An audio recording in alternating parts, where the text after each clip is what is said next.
आजको हाम्रो पार्टीको स्थायी कमिटीको बैठक दुईजना अध्यक्ष कमरेडहरूको अध्यक्षतामा सम्पन्न भयो र आजैबाट जारी स्थायी कमिटीको बैठक समापन पनि भयो। यो बैठकमा स्थायी कमिटीको पहिलाको बैठकमा प्रस्तुत गरेका कार्यसूचीहरूलाई सम्बोधन गर्ने गरी दुईजना अध्यक्ष कमरेडहरूले निर्णयको निम्ति आफ्नो प्रस्ताव प्रस्तुत गर्नुभयो, जुन प्रस्ताव हिजो नै सबै स्थायी कमिटीका सदस्यहरूलाई अध्ययनका निम्ति वितरण गरिएको थियो। त्यो प्रस्तावमा आज 13 जना स्थायी कमिटीका सदस्य कमरेडहरूले छलफलका क्रममा आफ्नो विचार राख्नुभयो। Comrade Raghu Pant, comrade Leelamani Pokharel, comrade Bhim Acharya, comrade Madhav Nepal, comrade Ashtalakshmi Shakya, comrade Yuvraj Gyawali, comrade Dev Gurung, comrade Ghanshyam Bhusal, comrade Matrika Yadav, comrade Bhim Rawal, comrade Amrit Bohara, comrade Jananath Khanal र म आफै नारायण कामी श्रेष्ठ। बैठकमा स्थायी कमिटीका सदस्यहरूले आफ्नो विचार राखिसकेपछि, सुझावहरू राखिसकेपछि अध्यक्ष कमरेड प्रचण्डले ती सुझावहरूका सन्दर्भमा आफ्नो धारणा प्रस्तुत गर्नुभयो र त्यस पछाडि हिजो स्थायी कमिटीका सदस्य कमरेडहरूले लिखित रूपमा पठाउनुभएका केही सुझावहरू आज बैठकमा छलफलका क्रममा व्यक्त भएका विचारमा अन्तर्निहित सुझावहरूलाई समेत प्रस्तावमा समावेश गर्ने गरी आजको बैठकले यो प्रस्तावलाई पारित गरेको छ। बैठकले पारित गरेको प्रस्तावमा मूल कुराहरू यस्ता रहेका छन्।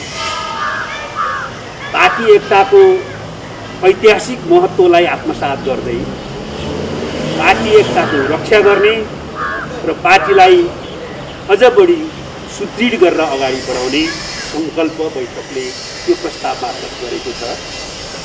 दोस्रो, पार्टीलाई विधि र पद्धतिमा संस्थागत ढङ्गले सञ्चालन गर्ने काममा भएका कमी कमजोरीलाई सच्याउने र अबका दिनमा पार्टीलाई विधि र पद्धतिमा सञ्चालन गर्ने कुरामा दृढतापूर्वक अगाडि बढ्ने निर्णय पनि गरेको छ र गतकालमा भएका निर्णयहरूलाई कार्यान्वयनमा लैजाने दृढता पनि अहिलेको निर्णयले गरेको छ।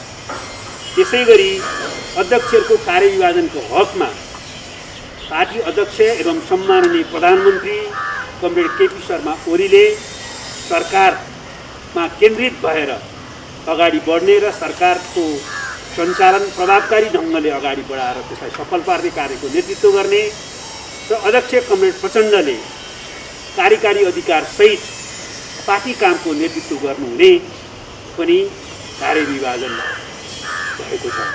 त्यसै गरी सरकार पार्टीको मार्गनिर्देशनमा सञ्चालन हुने दैनिक काममा पार्टीले हस्तक्षेप नगर्ने तर आधारभूत महत्त्वका नीति र राष्ट्रिय महत्त्वका निर्णयहरू लिनुपर्दा पार्टीको मार्गनिर्देशनलाई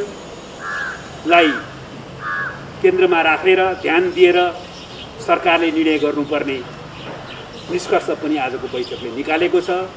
त्यसो गर्दा राष्ट्रिय महत्त्वका निर्णयहरूको हकमा सचिवालयको परामर्श र दुई अध्यक्षहरूको सचिवालयको सुझाव र दुई अध्यक्षहरूको परामर्श र सहमतिको आधारमा गर्ने पनि निर्णय गरिएको छ। सरकारले प्रस्तुत गर्ने विधेयकको सैद्धान्तिक पक्षहरूका बारेमा वा प्रस्तुत गर्ने नीतिहरूको सैद्धान्तिक पक्षका बारेमा पार्टीको केन्द्रीय कमिटी, स्थायी कमिटी वा सचिवालयमा छलफल गरेर अगाडि बढ्ने पनि आजको बैठकले निष्कर्ष निकालेको छ। त्यसै गरी पार्टीको महाधिवेशन 77 चैत्र 25 देखि 30 गतेसम्म आयोजना गर्ने काठमाडौँमै निर्णय गरिएको छ र त्यसको तयारीसँग सम्बन्धित कामहरूलाई अगाडि बढाउन यही 77 साल कार्तिक 15 देखि 17 गतेसम्म पार्टी केन्द्रीय कमिटीको बैठक बस्ने पनि निष्कर्ष निकालिएको छ। त्यसै गरी बैठकले नेपाल र भारतको बीचमा भएको सीमा समस्या मुख्यतः लिम्पियाद्वारा लिपिलेप र कालापानीको अतिक्रमित भूभागमा नेपालको हकबोक स्थापित गर्ने गरी र नेपाली भूमिमा भएका विदेशी सुरक्षाकर्मीलाई फिर्ता पठाउने गरी जो प्रस्ताव सरकारले अगाडि बढायो र नयाँ नक्सा सार्वजनिक गर्यो र त्यो नयाँ नक्सा बमोजिम संविधानमा संशोधन गर्ने काम गर्यो, त्यसको निम्ति सरकारलाई धन्यवाद प्रदान गरेको छ। सबै राजनीतिक पार्टीहरूलाई राष्ट्रिय एकताको निम्ति आभार व्यक्त गरेको छ। जनचेतना जागृत गर्ने र यो प्रक्रियामा साथ दिने सबै बुद्धिजीवी र नागरिक समाजलाई र सांसदहरूलाई पनि धन्यवाद पनि दिएको छ र अब भारतसँग राजनीतिक कूटनीतिक वार्ताद्वारा नै यो समस्याको नेपालको राष्ट्रिय सार्वभौमिकता र भौगोलिक अखण्डताको पक्षमा हल निकाल्ने आवश्यक भएको निष्कर्ष पार्टीले निकालेको छ र सरकारले त्यस दिशामा जो पहल कदमी गरेको छ त्यो पहल कदमीलाई अझ प्रभावकारी रूपमा अगाडि बढाउने पनि अपेक्षा गरेको छ र सरकारले अहिलेसम्म यस सम्बन्धमा जे कामहरू गरेको छ त्यसलाई सकारात्मक भन्दै उच्च मूल्य। अर्को कुरा कोभिड-19 का बारेमा सरकारले अहिलेसम्म यसको रोकथाम, नियन्त्रण र उपचारका सन्दर्भमा जे नीति योजना कार्यक्रमहरू र निर्णयहरू अगाडि बढाएको छ त्यसलाई सकारात्मक रूपमा लिँदै यसको प्रभावकारी नियन्त्रणका लागि र यसबाट उत्पन्न समस्याहरूको सम्बोधन र समाधानका निम्ति राष्ट्रिय एकताका साथ अगाडि बढ्ने दृढता पनि बैठकले प्रकट गरेको छ र यससँग सम्बन्धित कुराहरूको हकमा अझै व्यवस्थित ढङ्गले रोकथाम, नियन्त्रण र उपचारको प्रक्रिया अगाडि बढाउने, फ्रन्टलाइनमा खटिने चिकित्सक, नर्स लगायत स्वास्थ्य कर्मीहरूको सरोकारलाई उसको मनोबल उठाउने आवश्यकताका विषयहरूलाई गम्भीर ढङ्गले सम्बोधन गर्ने र अहिले देखा परेका जति समस्याहरू छन् त्यसलाई पनि गम्भीरतापूर्वक समाधान गर्दै अगाडि बढ्ने निष्कर्ष पनि निकालेको छ। त्यसै गरी एमसीसीको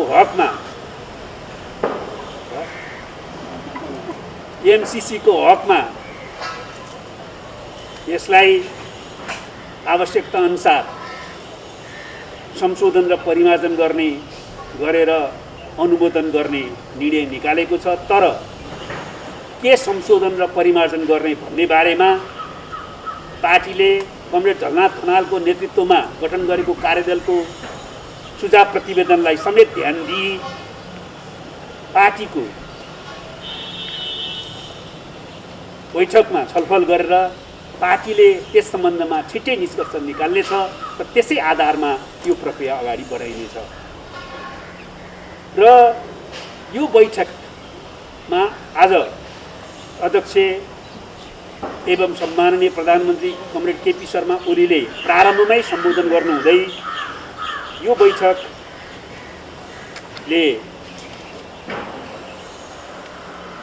पार्टीभित्रको समस्या र अन्तर्विरोधलाई